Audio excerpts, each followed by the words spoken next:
To attitudes as COVID-19 vaccines become available, a survey seeking Native Americans' input. Plus, how one man is using the Blackfeet language to spread holiday cheer. And later, hear why it's better to look for a job now than wait until the new year.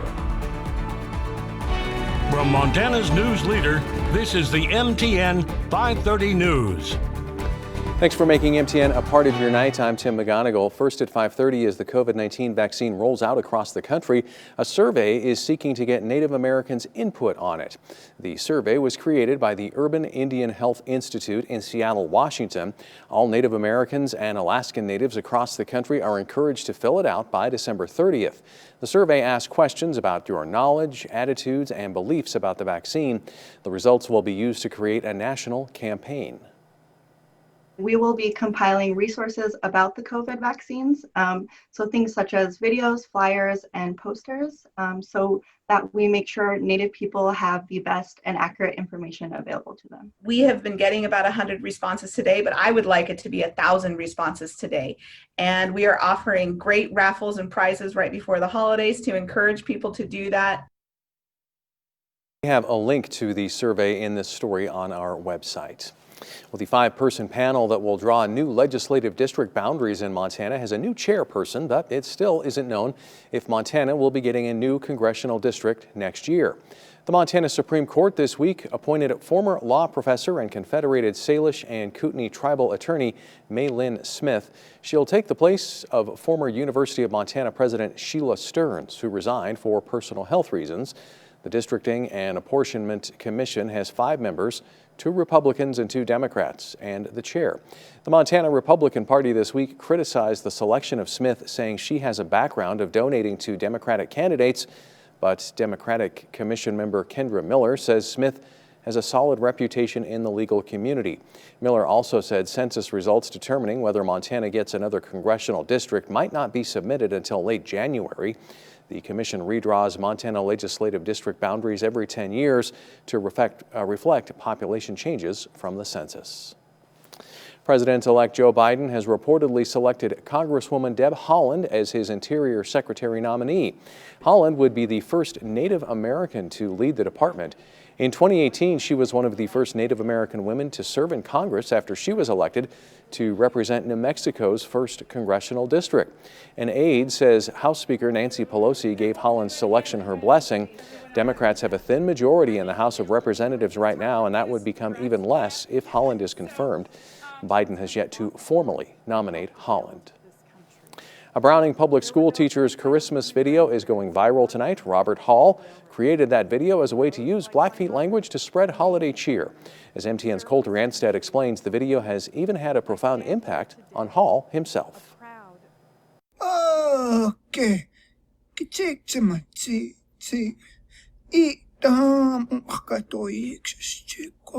Robert Hall has always wanted to be a voice actor. Songs for you all. With help from family members, he used puppets to create a video of Christmas songs being sung in the Blackfeet language. 3 of these songs I knew how to sing in Blackfoot, and I just thought, well, I could translate 3 more. The video has received hundreds of views since being posted on YouTube last week.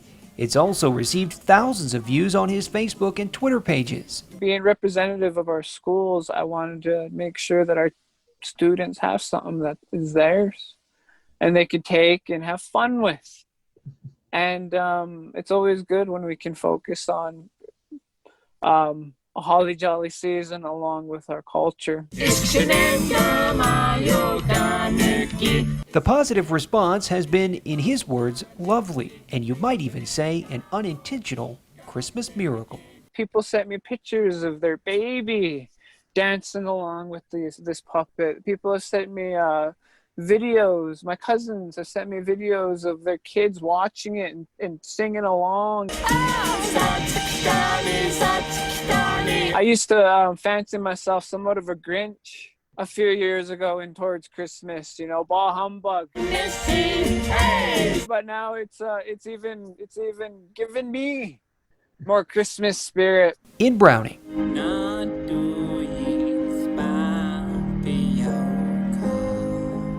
Colter Anstead, MTN News.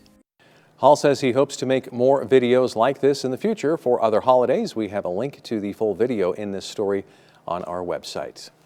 Well, parts of the nation are mired in a major winter storm, but we've seen another mild day. Here's MTN's Elizabeth Copeland with our first forecast. We all started out mostly cloudy this afternoon, but by this evening, some clouds have started to clear, at least through the high line. Some drier air now pushing across the divide, and we're seeing some clearing skies across 87 parts of the high line. Some clouds still lingering across the northeast corner, but all of us are moisture free right now, besides a few little dots showing up just around those mountains where some low-lying moisture is just picking up because of lift. So overall, mostly dry and mostly cloudy tonight. We're going to keep those clouds in the forecast, and more rounds of rain and snow are on their way. It's kind of been the trend these last few days and will continue to be the trend as we head in the weekend. Right now, the average for this time of year is about 34 degrees. We're going to stay well above that through the weekend as some warmer weather is set to stay with us, but also that moisture. Again, we see that round of moisture move right back in on Sunday's forecast. A few isolated rain, snow showers mixing in there. More rain and snow on the way forward next week, and we track it all for you coming up shortly. All right, thanks, Elizabeth. Well, this year more people went out to cut down their Christmas tree. Tree permits are free of charge in the Helena, Lewis and Clark National Forest. MTN's Caitlin Aguilas finds out why and what cutting down the trees means for the environment. The winter season brings along holiday decorating, Santa, and Here goes. Christmas trees. 15 million Christmas trees are cut down in the U.S. every year. In Region 1 of the United States Forest Service, Christmas tree permit numbers increased. According to the United States Forest Service Region 1, 29,000 Christmas tree permits were sold, up 20,000 from last year. But what does that mean for the forest's natural environment? So, I know that sounds like a lot, and it can be detrimental to the environment, but as long as you're targeting trees that don't have a good chance of, growing up to be a mature tree, you're probably fine. Peterson advised to target trees that grow in clusters. When trees grow in clusters, it's called overcrowding. Competition for sunlight and nutrients from the soil causes some trees to struggle and crowds the forest floor. If you're thinning them out, it actually can help the forest greatly. Peterson thinks that the rise in permits is thanks to the difficulties created by COVID. People are just getting way more into the holidays. It's been a crazy year for everybody. In Butte, Caitlin Aguilas, MTN News. Well, a Christmas tradition returns to Great Falls this year with a few changes. The 28th annual Danny Berg Memorial Christmas Dinner will go on as planned. However, meals will be available by carryout or home delivery only. It was founded by the late Danny Berg, a Montana Air National Guard Master Sergeant who said no one should have to spend Christmas dinner alone. The traditional dinner, complete with more than 50 turkeys, is made possible by community donations and prepared by volunteers from the Montana Air National Guard. It's free to anyone. In past years, that dinner has served up to 600 Great Falls area seniors and residents in need.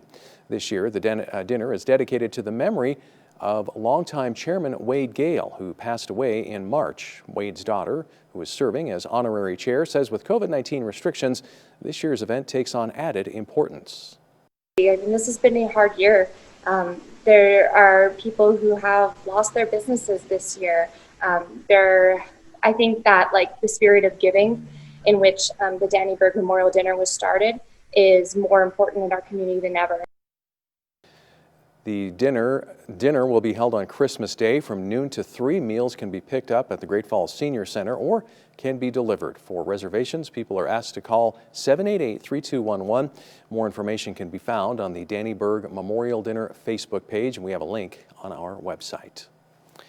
Well, the Grand Street Theater in Helena is set to host their annual holiday benefit virtually this year. MTN's Alexia Guayo explains how the theater still hopes to meet their fundraising needs.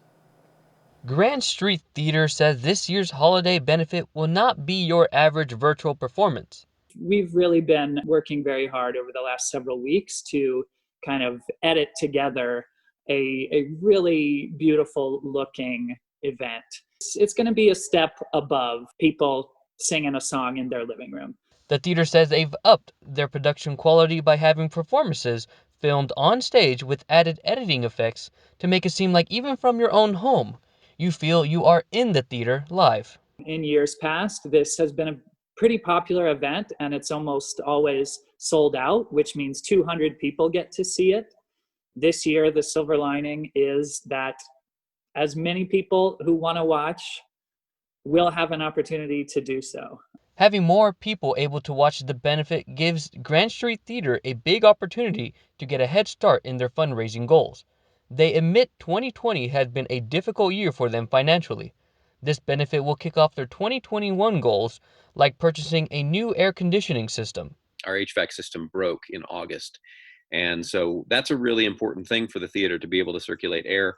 And going forward, especially in COVID times, we like to be able to circulate that air. And so it's a really big and expensive deal for the theater. The theater says they will need to raise over $200,000 over the course of next year for their new system. In Helena, I'm Alexi Guayo, MTN News. Grand Street has partnered with local businesses to also offer party packs along with the benefit performance. Each pack comes with wine, popcorn, and many more items. You can find a link to purchase tickets on our website. Coming up, ahead of the new administration, one county adopts emergency rules and regulations as COVID continues to spread. Details are next.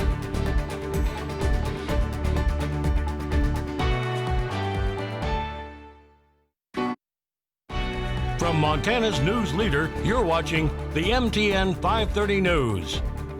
Welcome back. The Lewis and Clark City County Board of Health has adopted updated emergency rules and regulations for the COVID-19 pandemic. Much of the new rules are already in effect under Governor Steve Bullock's current order.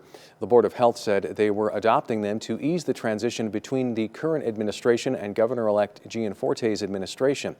Face covering requirements will continue, as will limits on event size and regulations on capacity and operating hours for businesses. Gyms were added to capacity and hour limits with bars, restaurants, and casinos. The board also set a defined criteria from when COVID rules will either restrict, loosen, or end depending on the status of the community. Public Health Officer Drenda Neiman said until the majority of the county is vaccinated, the rules are the tools available for protecting the community. These are really instruments of freedom. They have allowed us to go about business as we've needed to in this community. We've been able to keep businesses open and schools open because of these public health strategies. The Lewis and Clark County Commission and the City of Helena Commission sent letters supporting adopting the rules. More Americans are filing for unemployment claims. Lindsay Betch spoke with a job recruiter who says if you're looking for a job, don't wait until the beginning of the year. Is getting a new job on the top of your holiday wish list this year? Well, experts say December is actually one of the best times to look for a job. We're hearing from many hiring managers that they will still be working to fill their positions over the next couple weeks. Karen Policastro is with Robert Half, a recruiting firm. She says now is as good a time as any to put yourself out there, especially in this highly competitive job market. And make sure that you are extremely active over the holidays, because many hiring and decision makers want to be able to have their staff filled and complete to hit the ground running come January. And now, 9 months into the pandemic, the job fields that are hiring are a little different. We've seen an influx in accounts payable clerks, collections clerks, HR positions. Surprisingly, we've had a lot of human resource positions come through. She says with so many people working from home, help desk and customer service positions are also in high demand. Companies have had to shift and be extremely flexible due to the pandemic.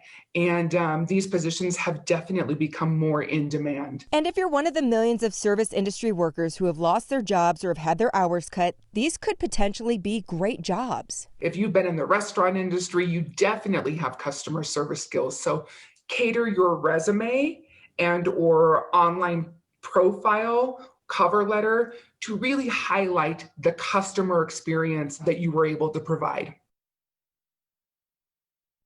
Wind, rain, snow, and warmer weather all in our forecast this week. We break it down for you coming up next.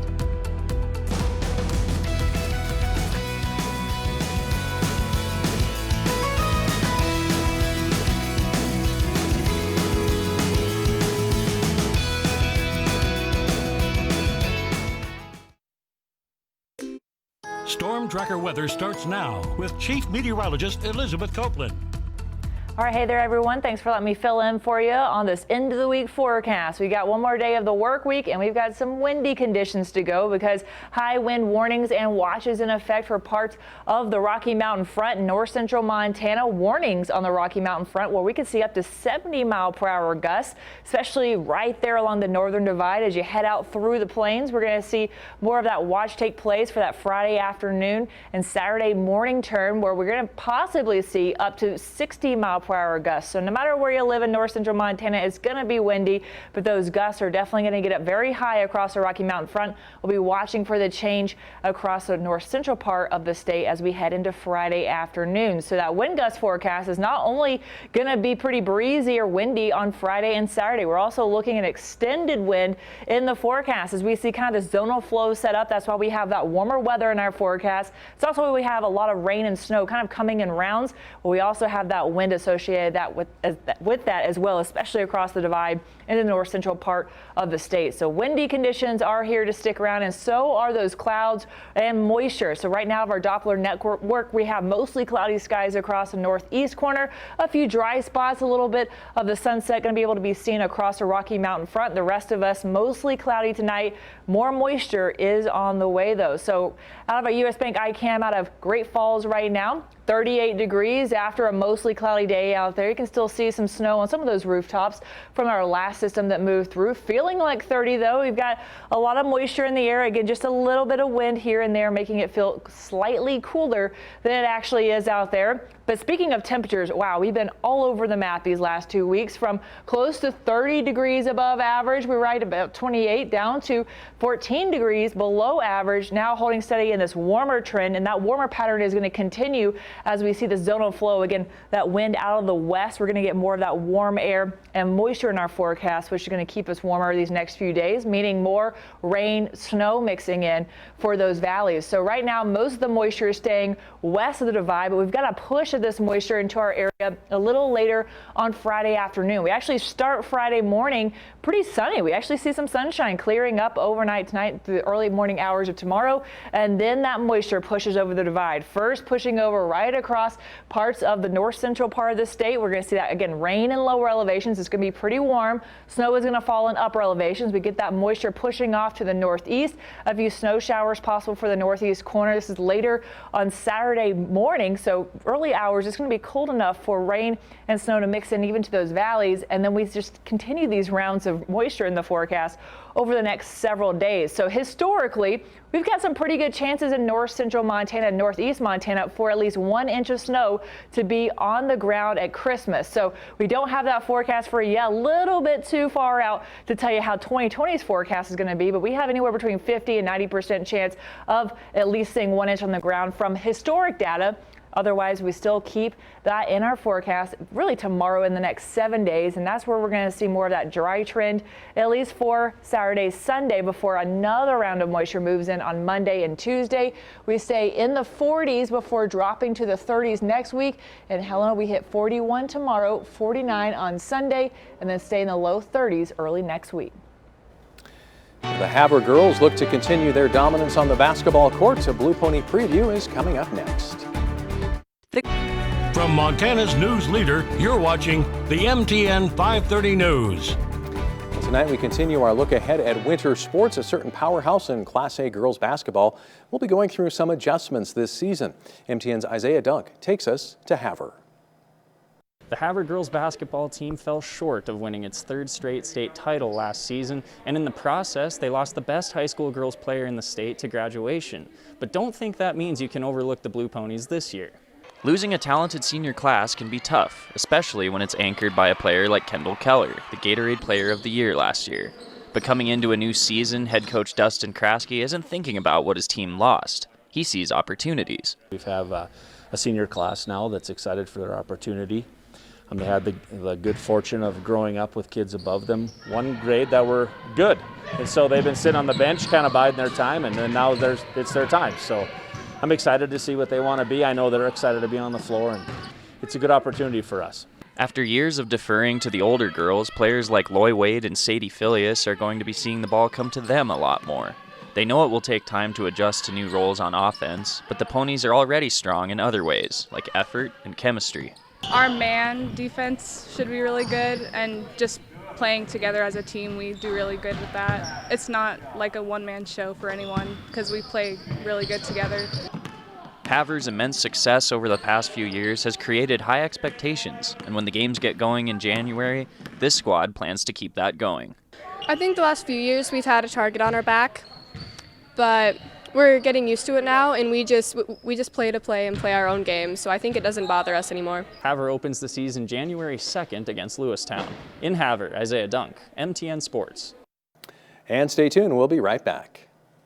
Temperatures stay well above average as we see a few rain and snow showers mixing in on Sunday, and then Monday and Tuesday, Wednesday of next week, more moisture in our forecast. Then temperatures are finally going to start dropping. So until then, we'll be well above average in Helena, back down to freezing on Tuesday, rain and snow mixing in late this weekend. Well, finally tonight, get ready for a fresh look at the Beatles' history next year. Beatles legend Paul McCartney hinted at a documentary series about his musical legacy before and after the Beatles. The project is believed to be a 6-part series with famed music producer Rick Rubin, who will act as the narrator.